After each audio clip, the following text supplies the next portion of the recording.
everyone. Welcome in to the Loretta McNary Show. I'm so excited that you're here. And it is November, and you know how I know it's November? Because I have Barbara Thompson, my November guest every year, and she is an advocate and a survivor of pulmonary hypertension. I know it is a big word, and it does have a big meaning. We're going to tell you more about it. Our goal is always to help create awareness about pulmonary hypertension so that we can help save lives. And Barbara's biggest goal is she doesn't want families to have to go through what she and her family went through for 2 years. We'll tell you more about that. But first, we want to also welcome Brandon Whiteley to the show. He is the assistant to the county mayor, Mark Luttrell, whom you've seen on the show. Yes, you've seen him on the show before. So welcome to the show. Thank you. I'm glad to be here. And so we also are going to do a straw challenge, and I just told Brandon I wanted him to participate, and hopefully he'll stay long enough to do that. But first, you have something special for Barbara and our family of PHers. Certainly. And while the mayor regrets that he couldn't be here, he did send me to offer this proclamation on his behalf. And it's a little long, so I'll just read excerpts from it if that's all right. Proclamation by the mayor. Whereas pulmonary hypertension is a chronic, life-threatening lung disease marked by elevated blood pressure in the lungs, and without treatment, PH patients live an average of 2.8 years past diagnosis. Whereas multiple treatments are available for PH, but it takes patients an average of nearly 3 years to be accurately diagnosed. This delay in diagnosis has not changed in the past 20 years.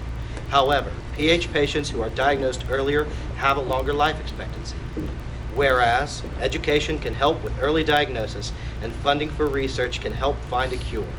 The Pulmonary Hypertension Association is a nonprofit organization that seeks ways to prevent and cure pulmonary hypertension and to provide hope for the PH community through support, education, advocacy, and awareness. Now therefore, I, Mark Luttrell Jr., Mayor of Shelby County, Tennessee, do hereby proclaim this month of November 2015 to be Pulmonary Hypertension Awareness Month. In witness whereof, I have hereunto signed my hand and caused the seal of Shelby County to be affixed this first day of November 2015. Mark H. Luttrell Jr. Thank you so much. I'm going to pass this over. Give this to Barbara. All right. Thank you. Thank you very much. Okay, and we're going to challenge you all to do this. Everyone that does not have pulmonary hypertension and those who have not been yet diagnosed, because we know some people probably have it, Barbara, right? And they don't know yet. And we'll talk more about that. So Barbara, explain to me how this works. Explain to all of us. Well, first you unwrap a straw and hold your nose. Breathe through the straw for a minute. And that will signify how PHers breathe 1,440 minutes every day. There are some people who have taken this challenge running up and down stairs. Of course, she owns a gym, so she did pretty good with it, but it still wears you out. We don't get a lot of oxygen because the vessels in our lungs have constricted, so therefore the oxygenated blood can't get through and to the rest of the body. How do you feel? I'm out of breath. I could use some air. There you go. There you go. Wow. And she shared this with me last night, and I did it at home, and again, I just had to say I'm just so sorry. I'm so sorry that my friend has to go through this. But she is such a fighter and a trooper that she's my inspiration, and I tell her that all the time. But that is one of the things that they have to go through. And when I say they, I'm talking about my PH family, because they are my family now. All over the world. That is so true. All over the world. All over the world. They love our Loretta, and when her show was syndicated, we'll be the first guest on there. The very first guest. Very first one. Very first one. Okay, so before we go into the symptoms, how Barbara was diagnosed, and the significance of me having this bottle of medicine, and one little tiny pill that's not even as large as my pinky nail, I'll tell you how much it cost a month. So don't go anywhere. We'll be right back in just a moment.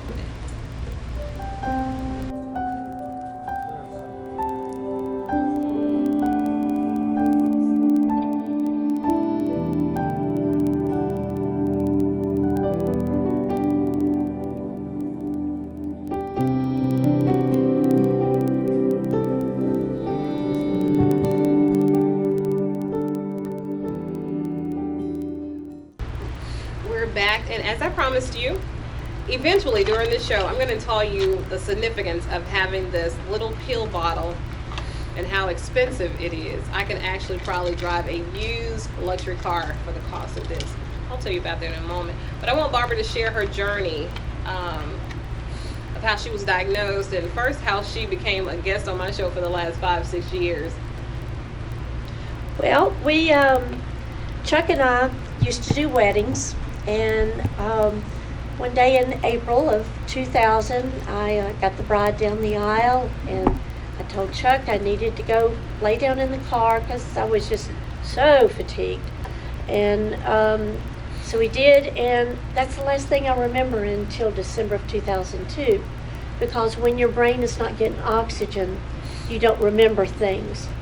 But I do this with the wearing of the zebra, the periwinkle nails, and I do this every day of the year so that people will look at me funny and ask me about all of this, and I can give them a card that explains a little bit about pulmonary hypertension and then about the zebra analogy.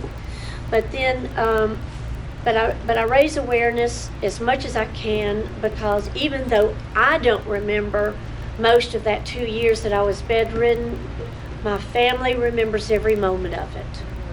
So I do this for other families who they shouldn't have to go through that. That's why I raise awareness. Okay, let's kind of give them the definition of pulmonary hypertension, and then we'll tell you some of the symptoms that she's gone through and some of the symptoms that other people have gone through with this.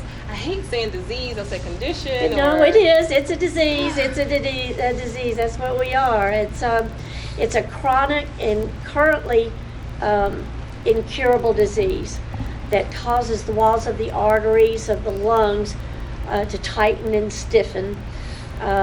With someone with PH, the right side of the heart has to work harder to push blood through the narrowed arteries in the lungs, and eventually the extra stress causes the heart to enlarge and become less flexible, compromising the heart's ability to push blood out of the heart and through the lungs into the rest of the body to oxygenate the organs and all.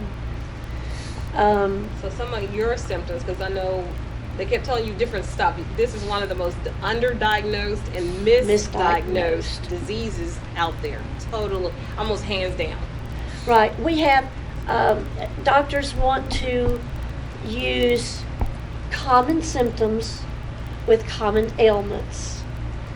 They're taught in school that when you hear hoofbeats, think of horses, not zebras, meaning that think of the common illnesses that go with these symptoms that you go in and present to your doctor. Mm-hmm. But we want them to think of the zebras, the not so common. We are the uncommon in the medical world. We're the zebras. So we want them to think of the uncommon with pulmonary hypertension, scleroderma, sarcoidosis, other things that aren't commonly thought of every day. Wow. So when you first presented, and you went to a number of doctors before you were diagnosed. Chuck took me to 14 different doctors before the number 14 said, let's do an echocardiogram. Nobody has bronchitis this long. That's all it took. Was a doctor who paid attention to my symptoms and cared about what he was doing. Wow. But prior to that, because you had some near-death experiences, or they said you had so many months to live. Right. After I got the diagnosis, my pressures were so high that they suggested that if our daughter wanted me at their wedding, Brandy and James. They needed to move their wedding up because it would be 6 to 9 months would be all I had. But then God and $8,000 a month pill, and here I am almost 13 years later. That's why I said this is like a used car payment. This one little tiny pill, because I've seen where I could get a used Lexus or a used BMW, like a 2000 or whatever car, for about $5,000, and her medicine every month costs that amount. This tiny little pill. And I'm on the cheap one. She tells me that, and it just, I want to hit the floor every time. I'm on the cheap I cry one. when I got to pay like $40 for some medicine. Well, luckily, the drug companies do support PHers. So we do understand that drug companies, have, they go through a lot of trial and error. Viagra was invented for this disease. And again, I want to fall out the chair every time she tells me that too. Because, we know that blue pill, and we just do not associate it with life-saving. Right. It's a vasodilator. So this is predominantly a woman's disease. So when it was in the drug trials, there were a few men in the drug trials that had this strange side effect. So the drug company decided, well, maybe we might go that direction a little bit before this rare disease of PH. But we're finding out PH is not as rare as once thought. Right. Doctors have got to learn about it. Even the CDC has said this is just a misdiagnosed, underdiagnosed disease, and we've got to get awareness out. And that's why, dear Loretta, I hit her up every year. And we cannot do this show without just being totally transparent, because when you approached me, I think it was in 2009. I think so. Or 2008, the first time I met her, and she reached out to me, and she said, well, I want to come on your show because I have this disease and nobody heard of it, and people are losing their lives over it when that can be prevented. I need to come on your show. And I'm like, nope, I don't do those kind of shows. And this is what I said to her, and I'm embarrassed now to say that, but you know how transparent I am. And so, if anybody knows Barbara, she is tenacious. She is like a bulldog with a bone. She will not stop until she gets a yes. And so she wore me down, and it is one of my favorite shows every year after year after year. I promise, as long as there is a war against pulmonary hypertension, I will have it on my show every November and whenever we need to so that we can fight and win this disease called pulmonary hypertension. So that's my story, and I'm sticking to it. So here we are, our 5th or 6th year. 6th, I think. 6th year. Yep. And I've had, and let me tell you something. We are on location. I should have told you that starting the show. We're at this beautiful location at their monthly PH meeting, and I actually had a lady come up to me, Kathy. Is it Kathy? Over here. And is it Kathy? And she almost made me, do the ugly cry, because she said how important my show was to her and on my pulmonary hypertension show. And Barbara gets countless emails and Facebook messages from all over the world that talks about the show that she sends all over the world so that we can really win this fight. So I just want to publicly thank you again for that. Thank you. Okay, now let's Thank talk you. about some of your symptoms, because the first year she had me get blue lips. Blue lips. When you're not getting enough oxygen, your lips turn blue and your nails turn periwinkle. That's our official color. And that was one of my main symptoms, and I was told I looked like a Smurf by the time I got diagnosed without the oxygen. But the excessive fatigue was I think probably my main complaint. We can all make excuses. We're deconditioned. That's what the doctors always tell us. That